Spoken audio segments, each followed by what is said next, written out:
오늘 우리가 읽을 하나님 말씀 누가복음 13장 1절부터 5절까지 말씀입니다.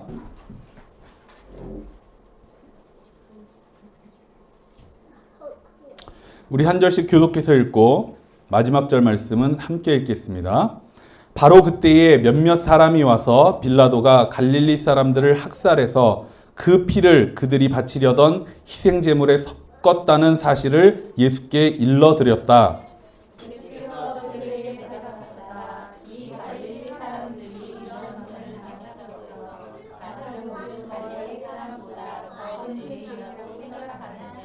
그렇지 않다. 내가 너희에게 말한다. 너희도 회개하지 않으면 모두 그렇게 망할 것이다.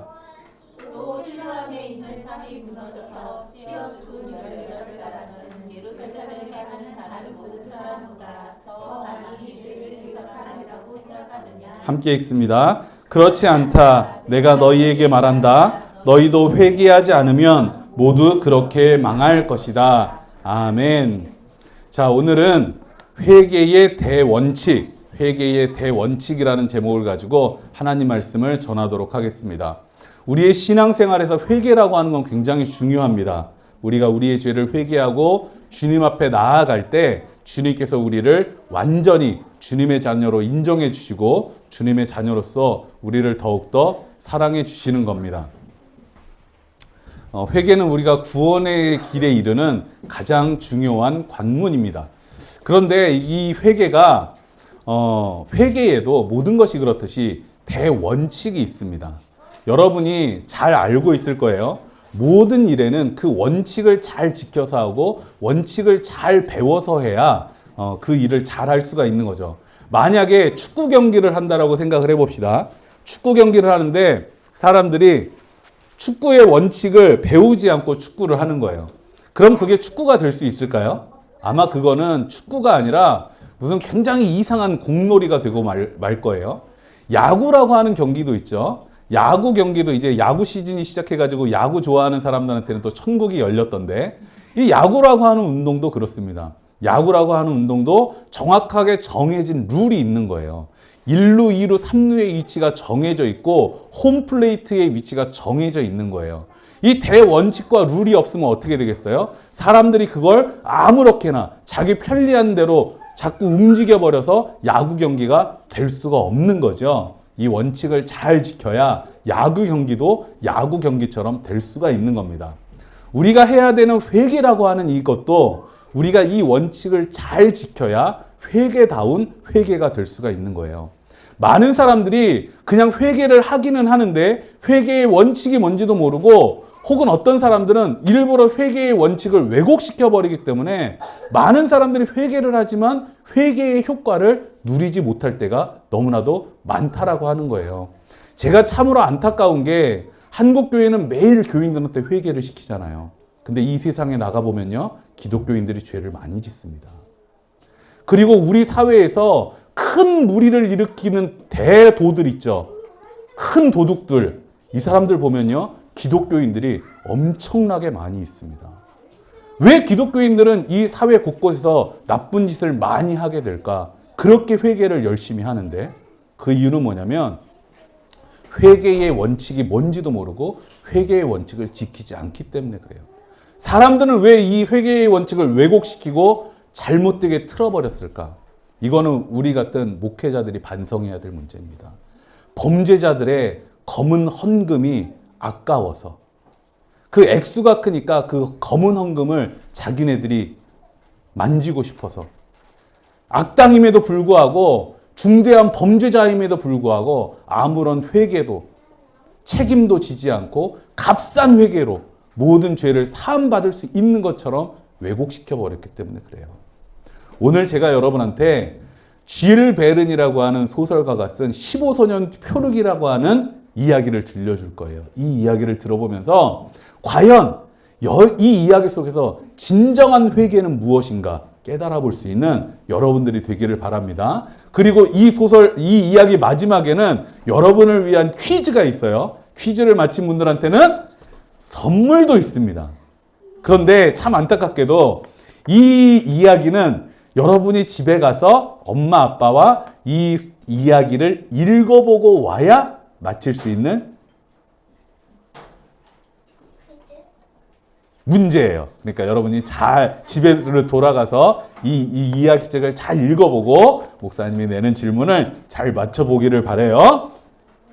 아주 오래전 100년도 훨씬 전의 일이라고 하는 거예요.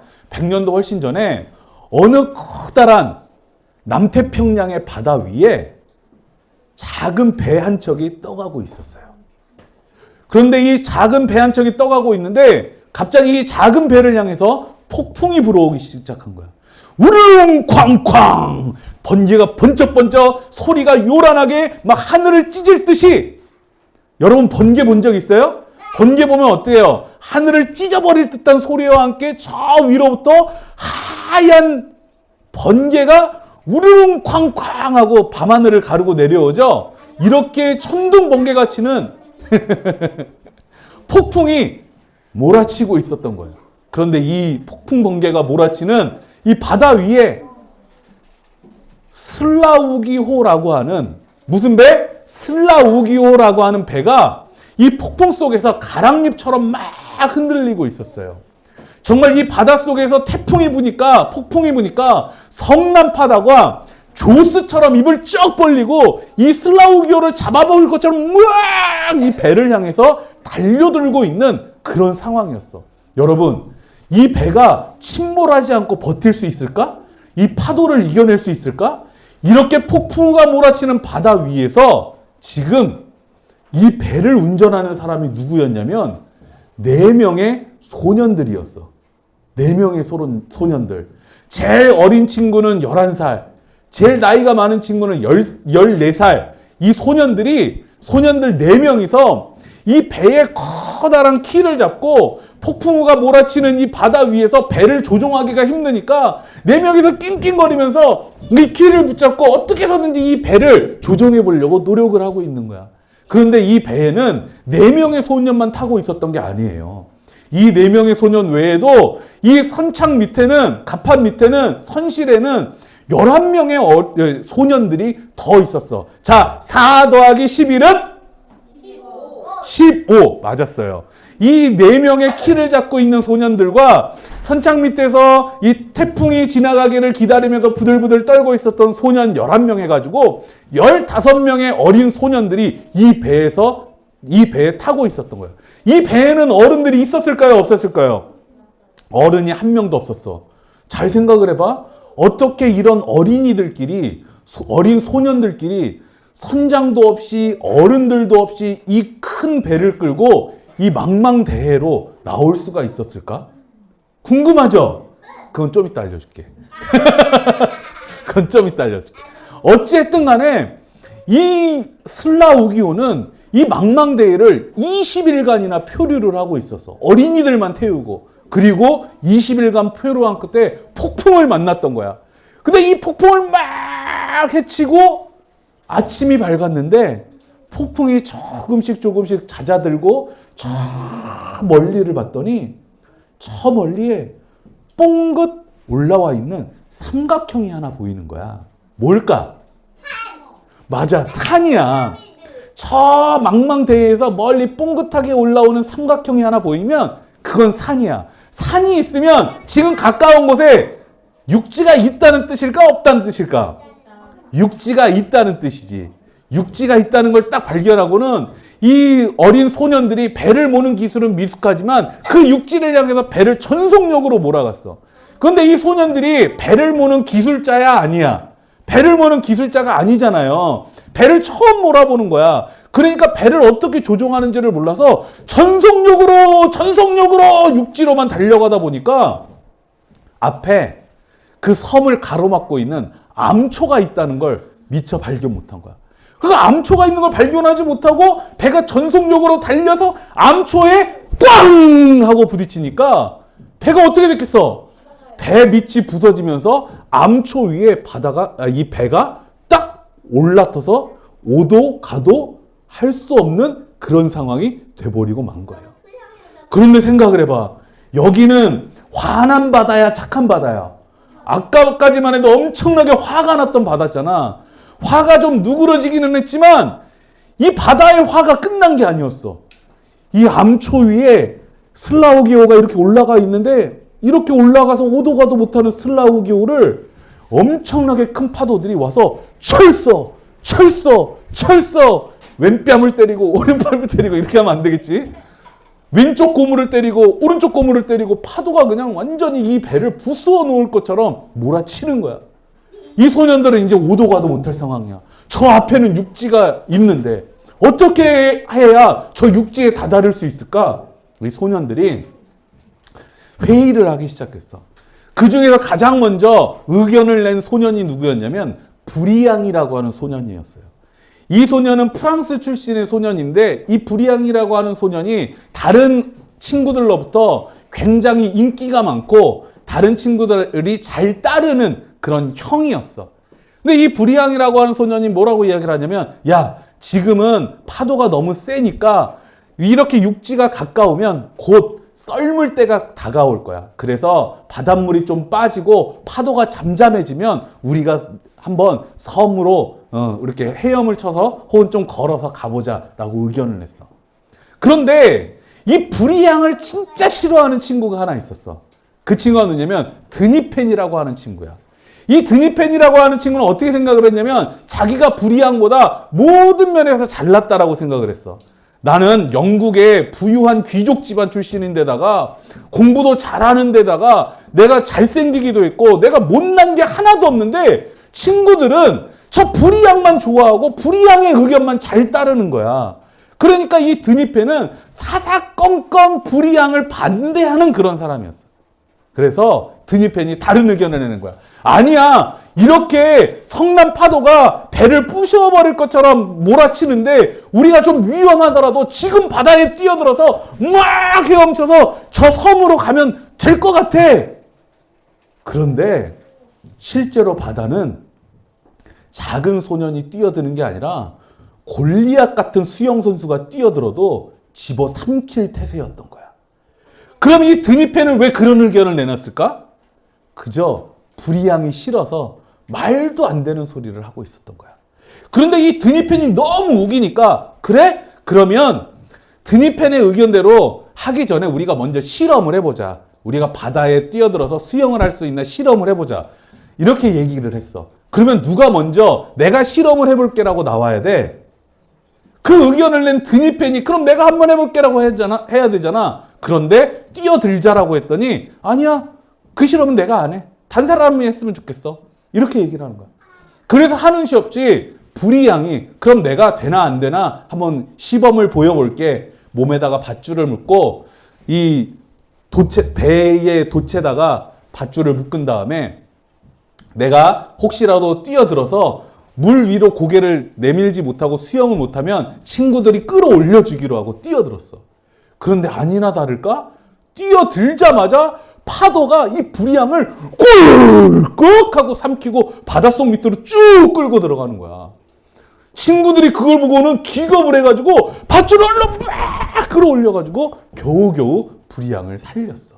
그 어떻게 바다에 뛰어들 수 있는 거야, 없는 거야? 뛰어들 수가 없는 거지. 그래서 친구들이 결과적으로 어떻게 결정을 했냐면 그래, 지금 뛰어들면 다 죽을 것 같으니까 배에서 조금만 기다려보자. 그래서 어떻게 됐을까? 이 부분이 문제야. 이 친구들은 어떻게 해서 이 섬에 도착할 수가 있었을까? 어쨌든 섬에 도착을 했어요. 섬에 도착을 하고 나니까 이 섬에 도착한 친구들이 이 땅이 섬인지 아니면 큰 대륙인지도 알지 못하고 이 지형도 알지 못하잖아. 그래서 우리가 먼저 여기에서 어쨌든 버텨내려면 우리가 탐험대를 조직해서 이곳이 어떤 땅인지를 좀 알아봐야 되겠다라고 탐험대를 파견하기로 했어.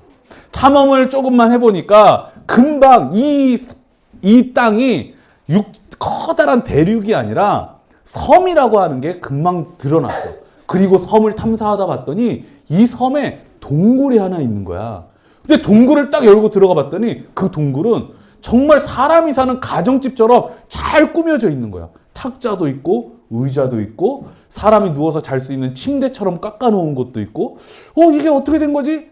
알고 봤더니 이 15명의 소년들보다 먼저 이 섬에 표류했던 사람이 있었어. 이 표류했던 프랑스인이 있었는데 이 사람은 이 동굴에서 살다가 결국 섬을 탈출하지 못하고 죽고 말았던 거야. 그런데 이 프랑스인이 이 섬에 대한 지도도 그려놓고 이 섬에서 어떻게 생활할 수 있는지 일기도 남겨놓고 그래서 그 도움으로 이 소년들이 살아갈 수가 있었어. 근데 이런 어려운 상황에 빠지면 어려운 상황을 헤쳐나가기 위해서 가장 필요한 게 뭘까? 가장 필요한 게 뭘까? 의견을 모아서 함께 추진해 나갈 수 있는 지도자를 뽑는 거야. 그래서 소년들이 어떻게 했냐면 그럼 우리 다 같이 회의를 해서 대통령을 한번 뽑아보자 라고 생각을 했어. 그럼 친구들은 누가 대통령이 되기를 바랬을까? 누가 대통령이 되기를 바랬을까?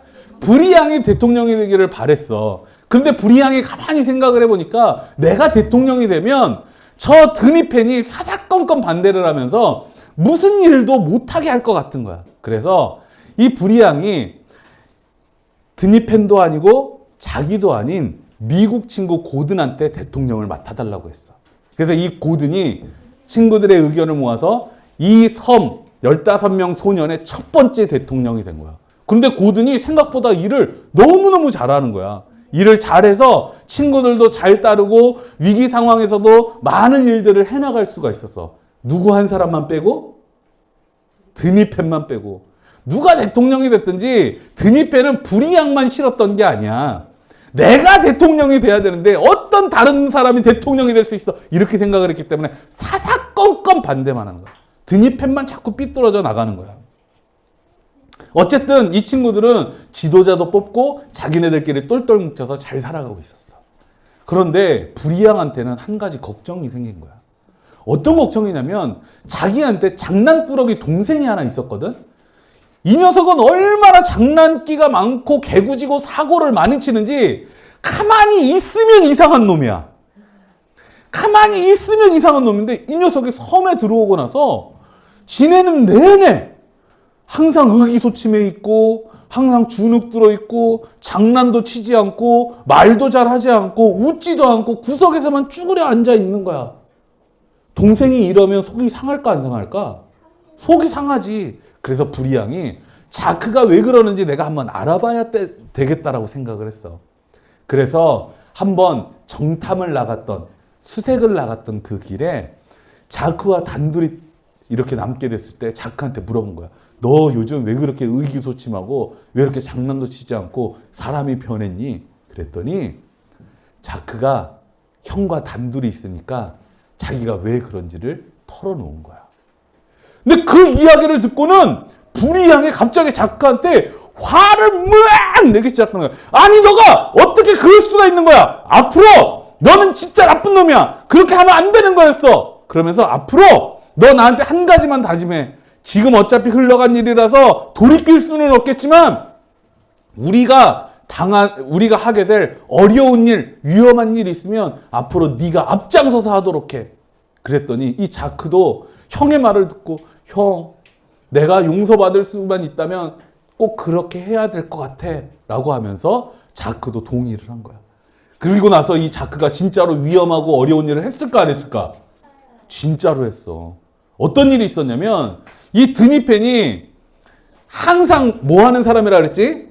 반대하는 사람, 삐뚤어진 사람이라 그랬잖아. 그러다 보니까 이 자기네들끼리 안전구역을 정해놓은 이 지역이 있었어. 그럼 이 안전지역에서 벗어난다는 건 어떤 일이야? 위험하다는 일이야. 우리가 안전할 수 없다는 일이야. 그런데 안전구역을 벗어나지 말라고 안전구역을 정해놨는데 안전구역을 자꾸만 벗어나고 싶은 거야. 더군다나 브리앙이 거기를 벗어나는 건 위험해라고 이야기를 하니까 더 벗어나고 싶은 거야. 그래서 친구들과의 약속을 어기고 드니펜이 안전구역을 벗어나서 자기 마음대로 돌아다닌 거야. 이제 동굴로 돌아갈 시간이 됐는데 드니펜이 돌아오지 않으니까 누군가가 드니펜을 찾으러 가야 될 거 아니야. 그때 누가 자원을 했냐면 자크가 자원을 한 거야. 자크가 드니펜을 찾으러 갔는데 찾으러 간 지 얼마 되지 않아서 드니펜은 돌아왔어. 그럼 이제 또 누구를 잃어버린 거야? 자크를 잃어버린 거야. 자크를 잃어버려서 자크 어딨니? 자크야 돌아와! 라고 이야기하고 있는데 저 앞에서 누군가가 헐레벌떡 막 뛰어오는 모습이 보이는 거야. 왜 그런가 봤더니 자크만 오는 게 아니야. 뒤에서 뭔가가 네 발로 막 뛰어서 이렇게 뛰어오는 거야. 좀 가까이 와서 봤더니 곰이 자크를 막 잡아먹으려고 막 곰 두 마리가 자크를 향해서 달려들고 있는 거지. 다행히 이 소년들이 배에서 가져온 총이 있어가지고 이 곰을 물리칠 수가 있었던 거야. 이렇게 1년이 지났어. 이런저런 일을 겪으면서 이번에는 또다시 1년이 지났으니까 대통령을 1년씩만 하기로 했거든. 대통령을 뽑을 시기가 찾아온 거예요. 이 대통령을 뽑을 시기가 찾아오니까 대통령을 정말 간절하게 하고 싶은 사람이 누구였을까? 나밖에 없어! 대통령은 나밖에 없어! 내가 꼭 해야 되겠어! 누가 그랬을까? 드니펜이 그렇게 생각을 한 거지. 그래서 자기가 막 선거 운동도 하고 친구들한테 나 뽑아주라고 막 설득도 하고 다녔는데 친구들은 드니펜이 맨날 삐딱하게 굴고 반대만 하고 사고를 쳤던 걸 알아요, 몰라요? 다 알고 있잖아. 그러니까 마음속으로 다 어떻게 생각을 했냐면 야, 드니펜이 저러고 다니기는 하지만 우리가 이번에는 꼭 브리앙을 대통령으로 뽑자. 그래가지고 투표를 딱 해봤더니 압도적으로 누가 대통령이 됐을까? 브리앙이 대통령이 된 거야. 브리앙이 대통령이 되니까 그 꼴을 드니펜이 볼 수 있어요, 없어요? 에이! 난 그럼 너네들과 안 놀 거야. 나는 우리끼리 나가서 내 따르는 친구들 한 3명 데리고 나가서 우리끼리 또 다른 무리를 만들어서 이 섬에서 살아갈 거야. 너네들끼리 잘 살아봐라. 치! 그러고 이 동굴을 박차고 나간 거야. 박차고 나가서 자기네들끼리 살아보려고 또 다른 동굴을 찾아서 탐색을 했어. 그런데 이때쯤 어떤 일이 있었냐면 이 섬으로 해적대가 흘러오게 된 거야. 해적대가. 제일 먼저 이 해적을 발견한 사람은 누구였냐면 사실은 드니펜이었어. 근데 드니펜은 누군지 모르고 해적인지도 모르고 겁이 나니까 그냥 도망쳐 버렸던 거야. 그런데 이 브리앙의 숲을 수색하다가 어떤 아줌마가 숲속에 쓰러져 있는 걸 발견해. 그리고 이 아줌마가 쓰러져 있으니까 이 아줌마를 동굴로 모시고 왔어. 모시고 와서 아줌마를 보살펴서 아줌마가 깨어났어. 아줌마가 깨어나고 이제 아줌마와 이야기를 시작한 거야. 아줌마의 이름은 케이트였어. 이 케이트 아줌마가 이야기를 뭐라고? 케이트 아줌마가 이야기를 시작한 거야. 우리 교회도 케이트 있는데. 케이트 아줌마가 이야기를 시작한 거야. 이 케이트 아줌마가 이야기를 들려주는데 놀라운 이야기를 들려주는 거야. 원래 나는 서버노라고 하는 배를 타고 여행을 하던 중이었어.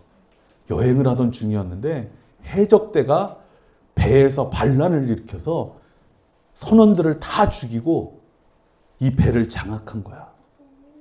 나 한 사람만 바브라라고 살려놓고 자기네들이 배를 조종할 줄 모르니까 항해사 이반스라고 하는 사람 한 사람만 살려줬어.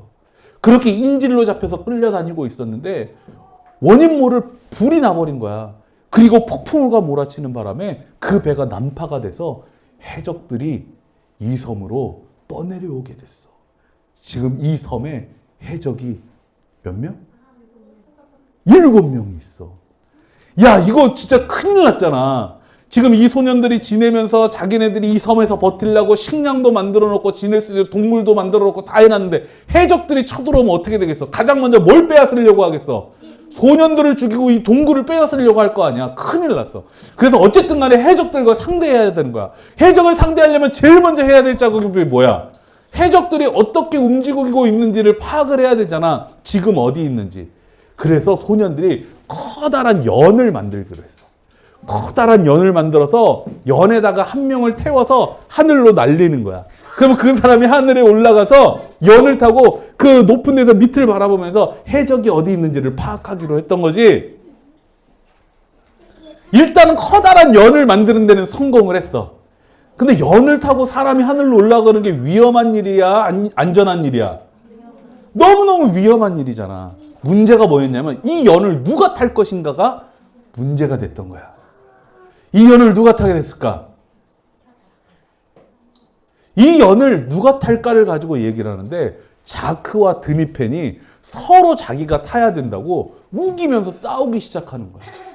몇 번 옥신각신하다가 갑자기 자크가 펑 하고 눈물을 터뜨리는 거지. 펑 하고 눈물을 터뜨리면서 뭐라고 얘기하냐면 형들 내가 너무너무 미안해. 나는 형들한테 씻을 수 없는 죄를 졌어. 우리가 이 섬으로 흘러들어온 이유가 뭐냐? 우리가 왜 배를 타고 바다를 표류하게 됐냐? 다 나 때문에 그런 거야. 나 원래 장난꾸러기잖아.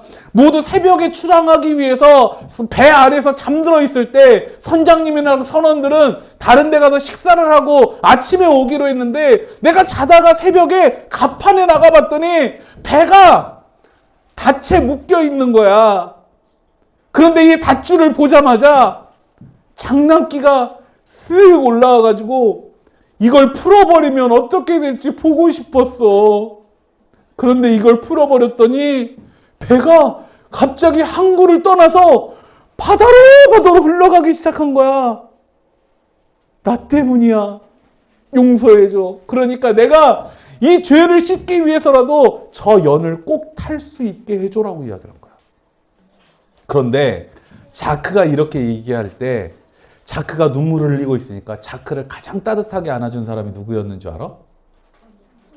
누구였을까? 불이야? 아니, 드니펜이었어. 왜냐하면 며칠 전에 드니펜이 무리를 떠났잖아. 무리를 떠나 있는 동안에 한 가지 사고가 있었어. 불이양이 숲을 수색하고 있는데 어디서 사람 살려 하는 소리가 들리는 거야. 그래서 사람 살려라고 하는 소리가 들리는 곳으로 막 이렇게 기어가지고 혹시 해적일지도 모르니까 가봤더니 드니펜이 제규어한테 공격을 받아서 제규어한테 완전히 제규어가 드니펜을 올라타고 있는 거야. 정말 조금만 늦었으면 이 제규어가 드니펜을 날카로운 이빨로 물어뜯을 기세였어.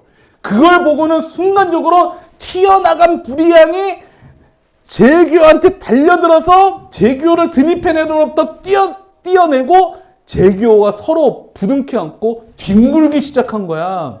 이렇게 뒹굴게 되니까 제규어는 어떻게 하겠어? 불이양을 물어뜯을 수가 없잖아. 지금 이렇게 딱 붙어 있으니까. 이 날카로운 발톱으로 불이양의 등을 막 핥혀서 떼어내려고 하는데 이 불이양이 그때 옆에 단도를 하나 차고 있었거든. 이걸로 제규어를 막 공격을 해가지고 물리쳤을까 못 물리쳤을까? 물리쳤던 거야. 이렇게 불이양이 드니펜을 구해주니까 무리를 떠났던 드니펜이 그제서야 불이양을 향해서 마음을 열기 시작한 거야. 불이양, 내가 그동안 사사건건 반대만 해서 미안해. 나의 목숨을 살려줘서 고마워. 내가 앞으로는 이전과는 다르게 한번 살아볼게. 그리고 무리로 돌아왔던 거였거든. 드니펜이 이 자크를 꼭 안아주면서 자크, 우리는 너를 다 용서해 줄 수 있어. 너는 앞으로 더 이상 위험한 일을 하지 않아도 돼. 이 연을 탈 사람은 이미 정해져 있어. 친구들이 아니 연을 탈 사람이 이미 정해져 있다고? 누구야? 라고 물어봤더니 드니펜이 이렇게 대답하는 거야. 나야 나. 나밖에 탈 사람이 없지. 결국 두 번째 문제 나갑니다. 이 소년들은 해적들을 물리치고 섬에서 탈출할 수 있었을까? 이건 너무 쉽지. 주인공 버프라고 하는 게 있는데. 그렇죠? 회개라고 하는 게 뭐냐? 회개라고 하는 건요. 하나님 앞에 자신의 죄를 뉘우치고 돌아서는 걸 회개라고 하는 거예요. 제가 왜 15소년 표류기라고 하는 이야기를 들려주고 자크와 드니펜에 대해서 이야기를 해줬냐면 회개라고 하는 건 자크와 드니펜처럼 하는 거예요. 회개는 말로만 하는 게 아니에요. 우리가 회개를 한다고 했을 때는 죄를 용서해 주세요 말로만 하는 게 아니라 자기가 잘못한 것에 대해서 책임을 지고 이전과는 다르게 살려고 하는 노력이 있을 때 그게 올바른 회개가 되는 거예요. 이 세상에는 거짓말로 회개를 하는 사람들이 너무 많아요. 자신의 책임을 회피하기 위해서 뻔뻔하게 거짓 눈물을 흘리면서 용서를 구하는 이들이 많단 말이에요. 하나님은 우리의 모든 죄를 용서해 주실 수 있는 분이지만 그런 뻔뻔한 사람들의 죄까지도 값없이 용서해 주시는 분이 아니야. 우리가 죄를 지었다 할지라도 하나님 앞에서 책임지려고 하고 이전과는 다르게 살려고 노력할 때 하나님께서 우리의 모든 죄를 값없이 용서해 주시는 거예요. 그쵸? 회개의 가장 중요한 대원칙은 뭐냐면 우리의 삶이 어떻게 해야 된다? 변화되어야 된다는 거예요. 따라해 보세요. 회개는 변화입니다. 다시 한번 회개는 변화입니다. 하나님은 우리가 변하는 게 얼마나 어려운 건지 알고 있어. 왜? 하나님은 우리를 지으셨으니까. 우리를 지으신 하나님은 우리가 변화되는 게 어렵다는 걸 알고 계신단 말이야. 그렇기 때문에 우리가 변화되려고 노력하면 그 어느 때보다도 더 큰 사랑으로, 더 큰 힘으로 우리를 도와주시고 우리를 응원해 주시는 거예요. 우리가 회개하면서 하나님 앞에 나아갈 때 우리를 품어주시는 하나님의 품은 매우 크고도 놀라운 겁니다. 오늘 말씀은요, 그런 이야기를 들려주고 있어요. 오늘 말씀은 그런 이야기예요. 남의 눈에 있는 티끌은 보면서 자기 눈에 있는 들보는 보지 못하는 사람들에게 예수님께서 주시는 말씀이에요. 너희는 과연 남의 이야기를 쉽게 하는 만큼, 남을 쉽게 정죄하는 만큼 자기 자신을 돌아보면서 살아가고 있느냐. 잘 알아야 돼요. 남을 쉽게 정죄하는 만큼, 남에 대해서 쉽게 얘기하는 만큼 너는 자기 자신을 돌아보면서 살고 있느냐. 이렇게 얘기를 하면요, 그렇게 생각하는 분들이 굉장히 많이 있어요. 나는 범죄한 게 없는데 무슨 회개를 해야 되지? 그러나 참된 회개는요, 자신이 범죄했을 때만 하는 회개가 아니에요. 참된 회개는 어떤 회개냐? 내가 가는 길이 하나님의 뜻에 합당한 일인지 매일매일 돌아보는 일, 그게 참된 회개예요. 과연 나는 오늘도 약자의 편에서, 차별받는 사람들의 편에서, 피해자의 편에서, 눈물을 흘리는 사람들의 편에서, 사랑이 갈급하게 필요한 사람의 편에서, 위로가 필요한 사람의 편에서, 응원이 필요한 사람의 편에서 살아갔는가? 회개자에게 주시는 하나님의 능력은, 하나님의 은혜는 굉장히 크고도 놀랍습니다. 여러분 모두가 하나님의 뜻에 삶의 0점을 조종하고 살아가는 주님의 사람들이 되기를 축복합니다. 하나님의 뜻에 삶의 0점을 조종하는 사람이 복 있는 사람입니다. 우리 함께 기도하겠습니다.